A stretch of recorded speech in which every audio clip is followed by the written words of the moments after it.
Hello everyone!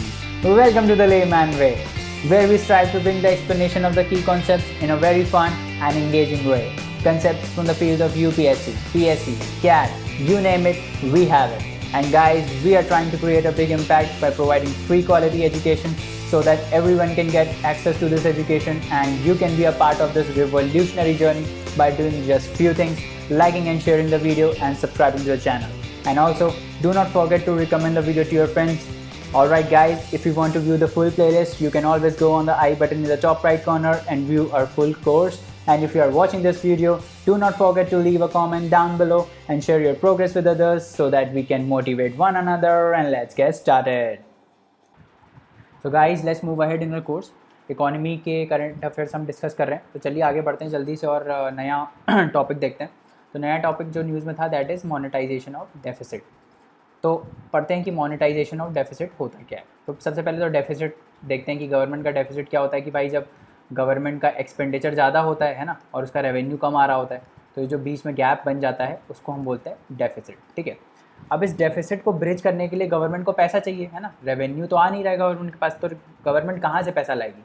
या तो government public से बोरो करे, ठीक है, पब्लिक से बोरो करके उसको ब्रिज करे, या फिर दूसरा ऑप्शन क्या है कि आरबीआई से पैसा ले ले. ठीक है. अब इसमें भी आरबीआई भी दो तरीके से गवर्नमेंट को पैसा दे सकता है. एक तो क्या कर सकता है आरबीआई की करेंसी को प्रिंट कर सकता है, नई करेंसी प्रिंट कर दे आरबीआई और गवर्नमेंट को दे दे कि भाई आप ये लो, नई करेंसी हमने प्रिंट कर दी. तो या फिर एक ऑप्शन ये है कि करेंसी प्रिंट करके कर दे. दूसरा क्या है, दूसरा है एक open market operation. Open market operation में क्या होता है, आरबीआई जो है वो गवर्नमेंट के बिहाफ पे क्या करता है, गवर्नमेंट सिक्योरिटीज़ को बेचता है बाहर मार्केट में, उससे उसको पैसा मिलता है और फिर वही पैसा वो गवर्नमेंट को दे देता है. तो ये जो प्रोसेस आरबीआई करता है ना, इसको हम बोलते हैं मोनेटाइजेशन ऑफ डेफिसिट. मोनेटाइजेशन मतलब आप डेफिसिट को ब्रिज करने के लिए आरबीआई पैसा अरेंज कर रहा है, चाहे वो करेंसी को प्रिंट करने से कर रहा हो, चाहे वो ये ओपन मार्केट ऑपरेशंस करके कर रहा हो, मतलब गवर्नमेंट सिक्योरिटीज़ को बेच के बाहर मार्केट में कर रहा हो, उसको हम बोलते हैं monetization of deficit. So deficit financing is done either by borrowing from the market or monetization of deficit through RBI. Monetization of deficit में क्या होता है कि कहाँ लिखा है इसमें, दो चीज़ों, ये देखो नीचे आओ आप सीधा सीधा ना, दो चीज़ें होती हैं. एक तो होता है डायरेक्ट मोनेटाइजेशन जिसमें आरबीआई प्रिंट करता है नई करेंसी, और दूसरा होता है इनडायरेक्ट मोनेटाइजेशन जिसमें आरबीआई क्या करता है, ओपन मार्केट ऑपरेशन करता है प्राइमरी मार्केट में गवर्नमेंट बॉन्ड्स को इशू करके. ठीक है.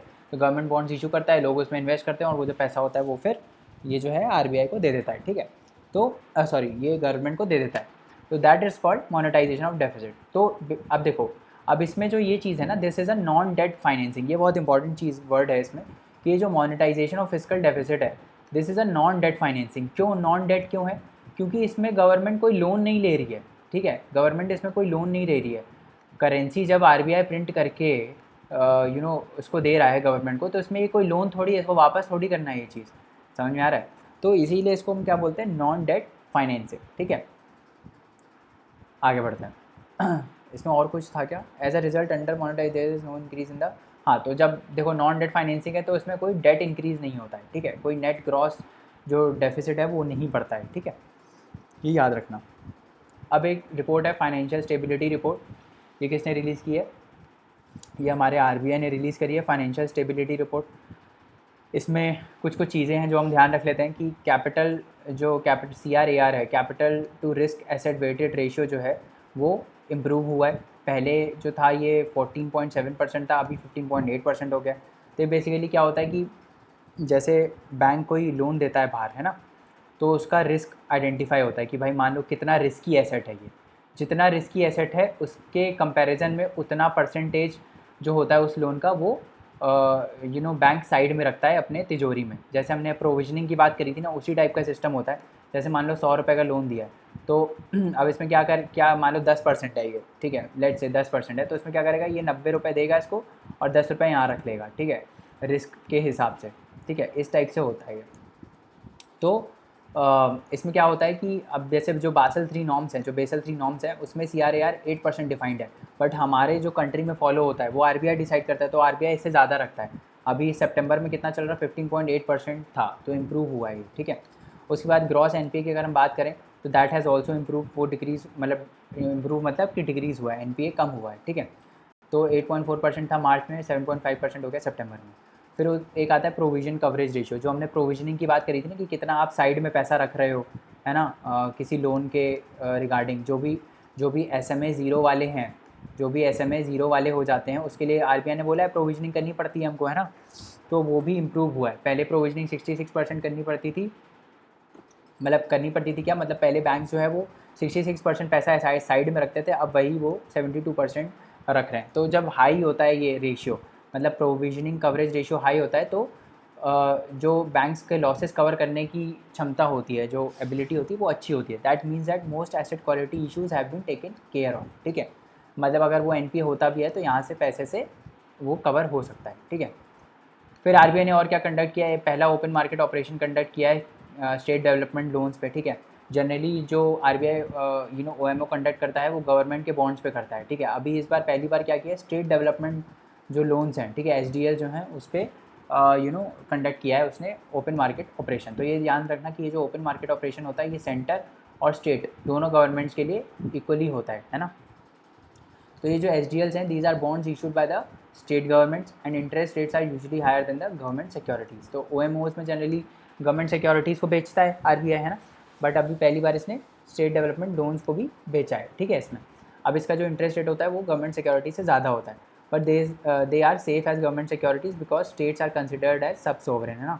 सोवरेन अपना सेंटर है ना, जो हमारी गवर्नमेंट है वो सेंटर पे, उसको सोवरेन बोलते हैं, और ये जो स्टेट वाली गवर्नमेंट होती है उसको हम सब सोवरेन बोलते हैं, ठीक है। अब जो ये स्टेट डेवलपमेंट लोन्स हैं, they qualify for SLR as well, है ना। तो जो SLR में हमने देखा था ना कि जो SLR में जो बैंक्स गवर्नमेंट सिक्योरिटीज़ में इन्वेस्ट करते हैं, तो अगर मान लो जो बैंक्स हैं वो SDLs में इन्वेस्ट कर रहे हैं, तो ये भी जो है वो SLR का पार्ट है, ठीक है। They are also eligible as collateral. और जो रेपो में हम देते हैं ना, रेपो में भी याद है कि रेपो में क्या होता था कि बैंक जब लोन देता था, जब RBI पैसा देता है, तो उस जो ये बैंक है यहाँ पे, ये अपने गवर्नमेंट सिक्योरिटीज़ को गिरवी रखता है, तो इसमें ये SDLs को भी गिरवी रख सकता है, ठीक है। It can also put SDL as the collateral, ठीक है। तो ये रेपो में भी यूज़ होता है, ये SLR में ये SLR में भी यूज़ होता है, ठीक है। OMOs are conducted by RBI by the way of sale purchase of government securities to and from the market with an objective to adjust the rupee liquidity conditions in the market, ठीक है। तो ये तो OMO RBI क्यों conduct करता है ये बताया, ताकि लिक्विडिटी को कंट्रोल कर पाए, हमने इकोनॉमी के लेक्चर्स में देखा ही है, ठीक है। अब आगे बढ़ते हैं, वाइट लेबल ATM क्या होते हैं, ठीक है। तो वाइट लेबल ATM क्या होते हैं, ऐसे ATM होते हैं जो थर्ड पार्टी ऑपरेट करता है और ओन भी थर्ड पार्टी ही करता है, ठीक है। तो they our own and operated by the third party, मतलब नॉन बैंक एंटिटीज़ जो हैं, है ना। बैंक ऑपरेट नहीं करता है इसको, कौन ऑपरेट करता है, नॉन बैंक एंटिटीज़ इसको ऑपरेट करती हैं, समझ में आ गया।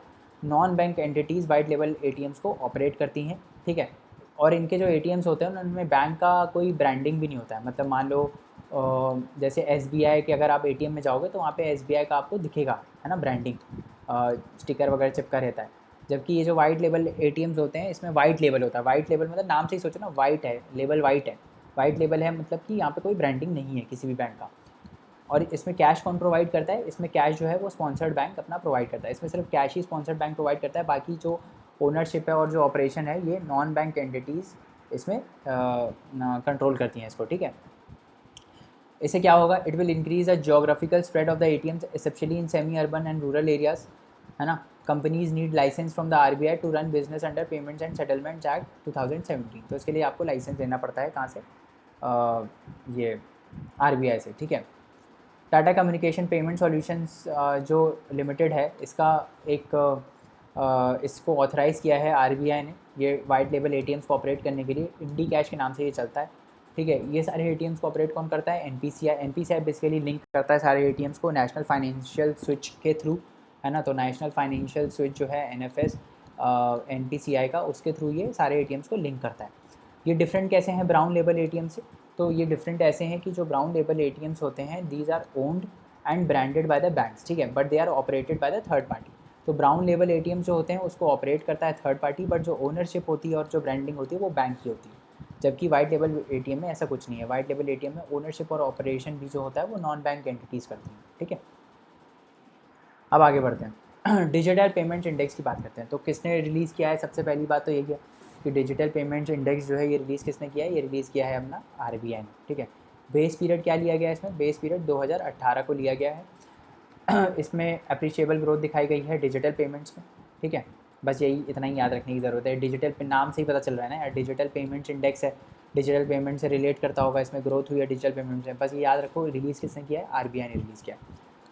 आगे बढ़ते हैं, माइक्रो फाइनेंस इंस्टीट्यूशन की बात करते हैं। माइक्रो फाइनेंस इंस्टीट्यूशन क्या होते हैं? माइक्रो मतलब बहुत ही छोटा फाइनेंस जो देते हैं उसको हम बोलते हैं माइक्रो फाइनेंस इंस्टीट्यूशन। मतलब जो बहुत छोटी लेंडिंग करते हैं ना, कम अमाउंट की लेंडिंग करते हैं, उनको हम बोलते हैं micro finance institution. So it is an organisation that offers financial services like providing micro credit, ठीक है, remittance of funds, providing pensions और insurance to low income population. तो जो लो इनकम पॉपुलेशन को ये प्रोवाइड करते हैं इंस्टीट्यूशन, उसको हम बोलते हैं माइक्रो फाइनेंस इंस्टीट्यूशन। तो ये जो माइक्रो फाइनेंस इंस्टीट्यूशन के ग्रुप्स हैं, ठीक है, these are registered as NBFCs, societies, trust, cooperatives, ठीक है। First registered MFI in India was सेवा, self employed women association at Ahmedabad in 1974। Spelling गलत लिख दिया अहमदाबाद की यहाँ पे, देखो, ठीक है। तो देखो MFIs, these are groups that are registered by NBFC, society, trust and cooperatives. पहला MFI कौन था? सेवा था, self employed women's association at Ahmedabad. अब वॉलेंट्री रिटेंशन रूट की हम बात करें तो अगला कंसेप्ट देखते हैं वॉलेंट्री रिटेंशन रूट का। वॉलेंट्री रिटेंशन रूट क्या है? It is an investment window provided by the RBI to foreign portfolio investors which provide easier rules in return for a commitment to make a higher investment. तो basically कुछ नहीं है, बाहर के investment, जो foreign investments हैं, जो FPIs हैं, उसको इम्प्रूव करने के लिए, है ना, बाहर से इन्वेस्टमेंट को बढ़ाने के लिए ये वॉलेंट्री रिटेंशन रूट को इस्टेब्लिश किया है, ठीक है। आगे बढ़ते हैं, लिक्विडिटी ट्रैप के बारे में बात करते हैं। लिक्विडिटी ट्रैप क्या चीज़ करता है? A liquidity trap is a contradictory economic situation. अब लिक्विडिटी ट्रैप में देखो सिंपल क्या होता है कि भाई इंटरेस्ट रेट बहुत लो होता है। जब इंटरेस्ट रेट लो होता है तो क्या होना चाहिए कि भाई लोग जो हैं वो पैसा ज़्यादा लेना चाहिए बैंक से और स्पेंड ज़्यादा करने चाहिए, बट इसमें ऐसा नहीं होता है। इसमें क्या होता है, लोग डिपॉजिट और ज़्यादा करने लगते हैं। जैसे मान लो कोविड है, ठीक है, तो कोविड में लोग सेव ज़्यादा कर रहे हैं ना, सेविंग्स बहुत हाई हैं, तो बैंक इंटरेस्ट रेट तो बहुत लो रेट पे दे रहा है, बहुत ही लो रेट पे दे रहा है, बट लोग लोन ले ही नहीं रहे हैं। समझ में आ रहा है? लोग जो हैं वो अपना पैसा बैंक में डिपॉजिट कर रहे हैं, तो इसको हम बोलते हैं लिक्विडिटी ट्रैप। लिक्विडिटी ट्रैप मतलब अब हम डिमांड कैसे बढ़ाएं, डिमांड हम पे कैसे बढ़ाएं? जब हमने तो लोन भी कम कर दिया, हम डिमांड बढ़ाएं कैसे जब लोग लोन ले ही नहीं रहे हैं, ठीक है।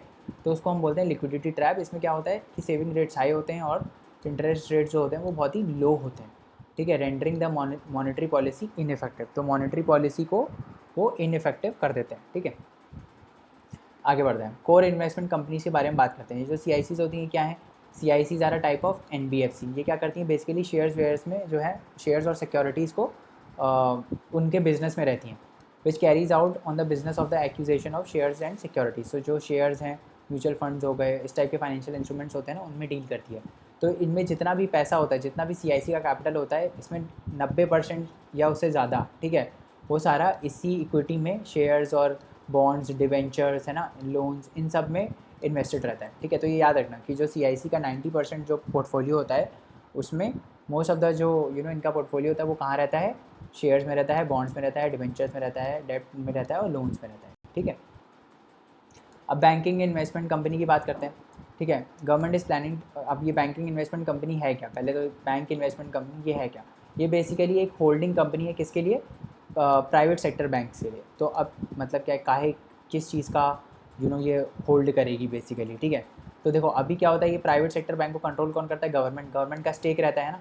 गवर्नमेंट किसी बैंक में ज़्यादा है, SBI में जैसे बहुत ज़्यादा है ना, बाकी जो ऐसे गवर्नमेंट बैंक हैं उनमें कम है। तो अब क्या होगा कि गवर्नमेंट और बेसिकली पब्लिक सेक्टर बैंक के बीच में एक एंटिटी आ जाएगी, होल्डिंग एंटिटी, जिसको ये लोग बोल रहे हैं बैंक इन्वेस्टमेंट कंपनी। ये क्या करेगी? गवर्नमेंट के बिहाफ पे PSBs को कंट्रोल करेगी और ये इंश्योर करेगी जो गवर्नमेंट का इक्विटी है इसमें, है ना, वो उसको डिक्रीज़ करके 50% तक, बेसिकली 51% तक लाया जा सके। मान लो किसी में 60% है, किसी में 70% है, तो इन सबको डिक्रीज़ करके 51% लाना है, ठीक है। ये इसका मोटो है, ठीक है। और ये रिकमेंड किसने किया था? ये 2014 में PJ नायक की कमेटी थी, उसने इसको रिकमेंड किया था, ठीक है। तो it is planning to set up a holding company for all PSBs। PJ Nayak committee ने इसको रिकमेंड किया था। ये क्या करेगा? इंडिपेंडेंटली कंट्रोल करेगा सारे बैंक्स को without government intervention, and it will also help ensure that the government stakes in these banks is reduce up to 51%, ठीक है। तो ये बेसिकली इंडिपेंडेंट एक कंट्रोलर टाइप का है इसका, पब्लिक सेक्टर बैंक्स का, ठीक है, ताकि उसमें गवर्नमेंट का इंटरवेंशन ना आए और उनकी वो काम अच्छे से कर पाएँ। ठीक है। फिर आगे बढ़ते हैं, रिज़र्व बैंक इनोवेशन हब की बात करते हैं।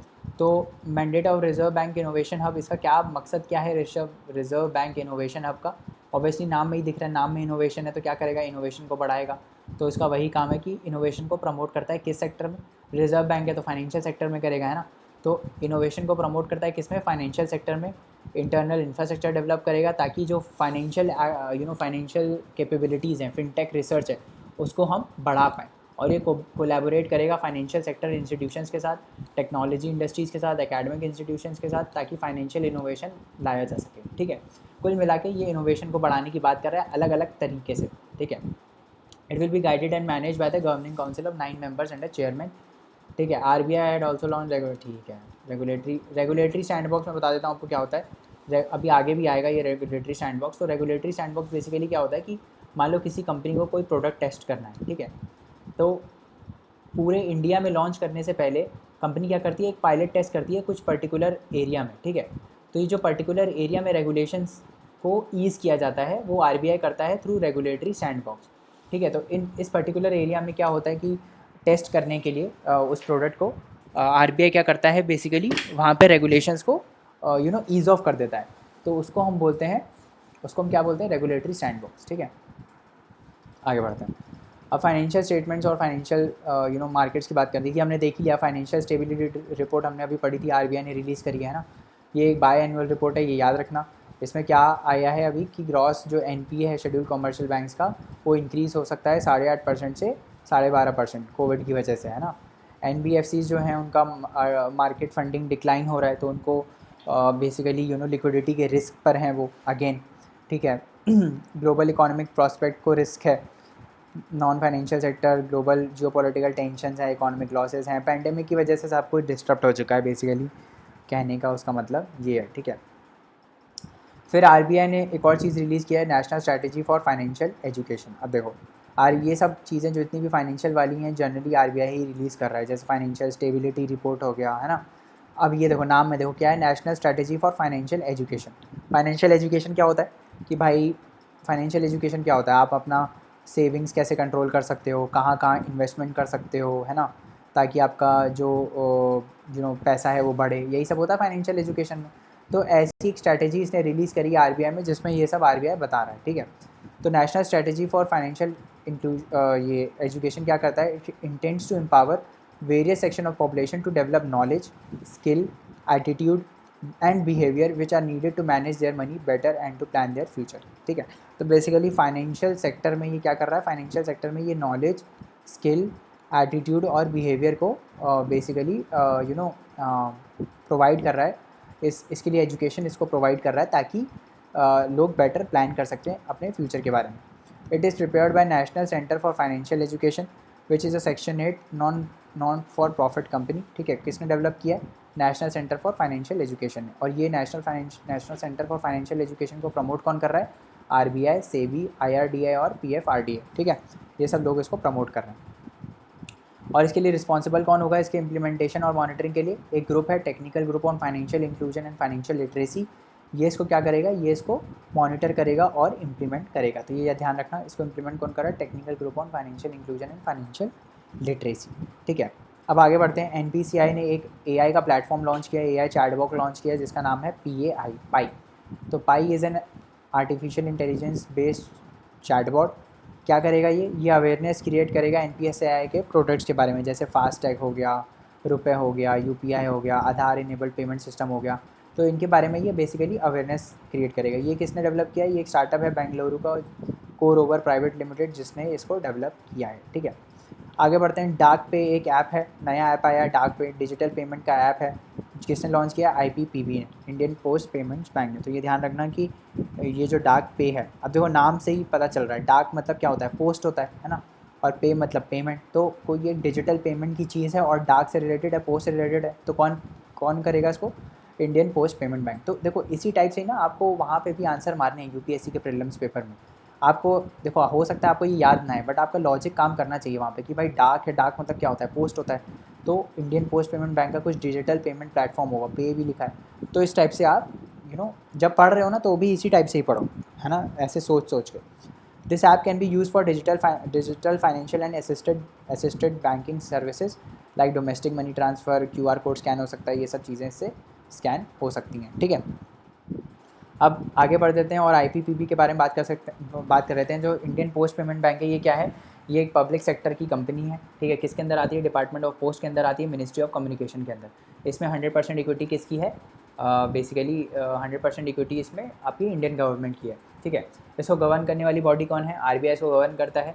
It provides payment services by postal network of India, India post spread across the nation. ठीक है, आगे बात करते हैं रुपे कार्ड का। रुपे कार्ड क्या है? NPCI ने लॉन्च किया था 2012 में। ये बेसिकली जैसे मास्टर कार्ड और वीज़ा है ना पेमेंट गेटवे, वैसे ही अपना इंडिजीनियस रुपे गेटवे भी है। ठीक है, अब इसमें ना क्रेडिट कार्ड भी लॉन्च हो गए हैं। जैसे आप देखते होगे आपके क्रेडिट कार्ड पे लिखा रहता है ना वीज़ा क्रेडिट कार्ड, मास्टर पे क्रेडिट कार्ड, वैसे ही एक रुपए कार्ड भी आ गया है। मतलब 2012 में ही आ गया था वैसे, और ये बता रहा हूँ कि क्या है। बेसिकली ये डेबिट कार्ड इशू करता है। क्रेडिट कार्ड है international, prepaid, contactless cards with acceptance at ATM में दे सकते हो, POS डिवाइसेस में दे सकते हो, ई-कॉमर्स वेबसाइट में इससे के थ्रू पेमेंट कर सकते हो। ठीक है, तो इंडिया ने ये बेसिकली सिर्फ इंडिया में लॉन्च नहीं किया है, इंडिया ने इसको UAE, Bahrain, Singapore, Saudi Arabia और भूटान में भी लॉन्च कर दिया है। ठीक है, तो ये है। अब आगे लास्ट टॉपिक देखते हैं क्या है? Payments infrastructure development fund. ये क्या है? पेमेंट्स PIDF, ये 500 करोड़ का एक फ़ंड है। ये क्या इंकरेज करता है कि POS डिवाइसेस का जो इंफ्रास्ट्रक्चर है वो बढ़े। ठीक है, POS डिवाइसेस क्या होती हैं? जैसे आप मान लो कहीं ग्रॉसरी शॉपिंग करने जाते हो, है ना, तो आप जब क्रेडिट कार्ड से पेमेंट करते हो तो कोई मशीन से वो स्वैप करता है ना उस कार्ड को, और फिर आप पिन डालते हो, तो वो जो डिवाइस होती है ना उसको हम बोलते हैं पॉइंट ऑफ सेल डिवाइस। ठीक है, तो वो उसको बढ़ाने के लिए बेसिकली पेमेंट इंफ्रास्ट्रक्चर को बढ़ाने के लिए 500 करोड़ का PIDF फंड है, जिसमें जो पॉइंट ऑफ सेल इंफ्रास्ट्रक्चर है वो बहुत फिजिकल और डिजिटल मोड्स में उसको इनकरेज किया जाएगा कि ज़्यादा से ज़्यादा लोग इसको एक्सेप्ट करें। ठीक है, RBI will make initial contribution of 250 crore to PIDF covering half of the fund. तो इसमें से 500 करोड़ में से आधा फंड जो है वो कौन देगा? RBI देगा। ठीक है, चलिए, तो चलिए दोस्तों, आज के लिए इतना रहने देते हैं। बाकी कंसेप्ट्स नेक्स्ट लेक्चर में पढ़ेंगे, और जाने से पहले लाइक, शेयर, सब्सक्राइब करना ना भूलें। चैनल को रिकमेंड करें अपने दोस्तों को, और आप हमको अपने डाउट्स और क्वेरीज़ जो हैं वो queries@thelaymanway.com पे भेज सकते हैं, जहाँ पे हम आपका रिप्लाई इंस्टेंटली करेंगे। तो चलिए नेक्स्ट लेक्चर में मिलते हैं, तब तक पढ़ते रहिए, हार्ड वर्क करते रहिए। Thank you so much, bye bye and take care.